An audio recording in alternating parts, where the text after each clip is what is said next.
And that's what an LFO can do.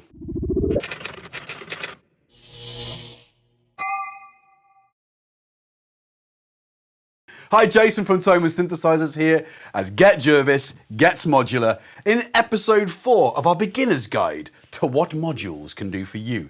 So we've looked at the oscillator, we've looked at the filter, we've looked at the envelope. Today, we are going to look at the low frequency oscillator, which helps us further develop our sound. So what is a low frequency oscillator? Well, it's an oscillator and it utilizes some of the same waveforms that you'd get in an oscillator, but its job is to modulate things. So it can be routed to modulate the pitch. And much like an oscillator, it uses frequency to do this. So if your sine wave, for instance, is going to modulate the pitch of something, it can be altered to go high, in other words, quick and short, and low, meaning slow and undulating. The best way to demonstrate this, of course, is for you to hear it. So let's dive straight in. I'm using the Chaos Devices Batumi, which is a 4-channel LFO. I'm using a square wave. Right, so I have got this routed as a sine wave into the frequency modulation here. Now I've got an amount on the oscillator.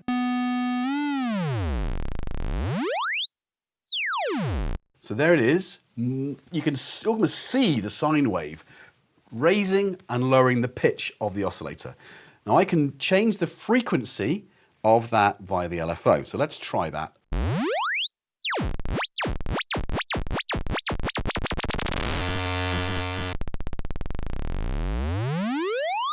Great for making effects. However, if we reduce the frequency modulation amount on the oscillator, we'll get something a lot more usable.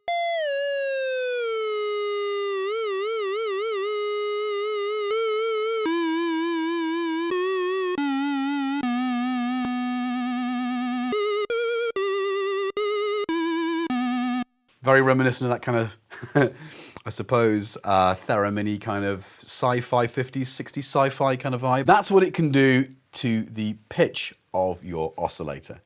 You can also adjust the pulse width, as mentioned in the first episode. Remember that our pulse can be elongated and shortened by the pulse width modulator. We can actually modulate that. So I've got it set to medium setting. Now I'm going to turn the pitch off. So I'm going to increase the amount of pulse width modulation, and I'm going to now adjust the rate on our LFO to see what that achieves.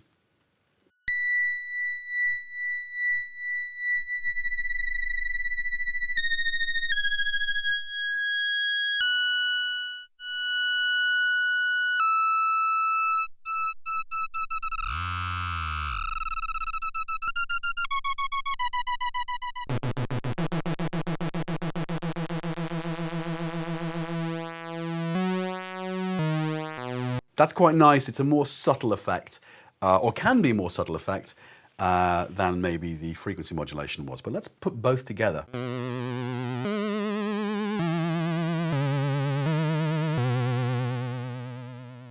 That's what you can do with the filter and an LFO. Let's patch the filter in and see what we can achieve by modulating the frequency of our filter. Control voltage in. Let's unplug the envelope and plug that in. Okay, so what have we got now?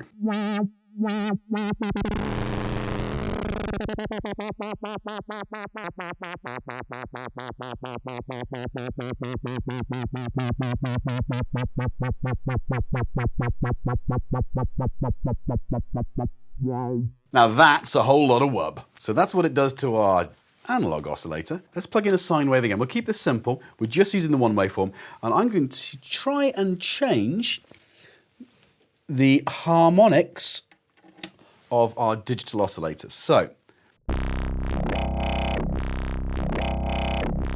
that's amazing.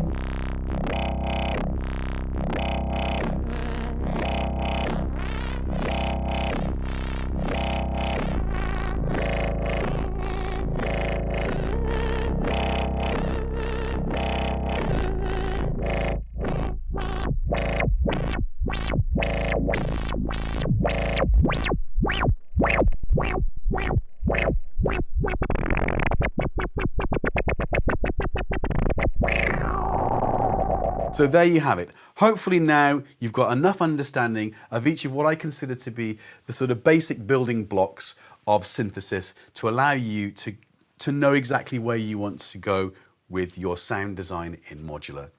I hope you enjoyed that. If for whatever reason this is your first of the four-parter, then rewind, watch 1, 2, and 3 to catch up, and then watch 4 again. It'll make more sense. Like, subscribe, share, enjoy. Until the next time, get modular.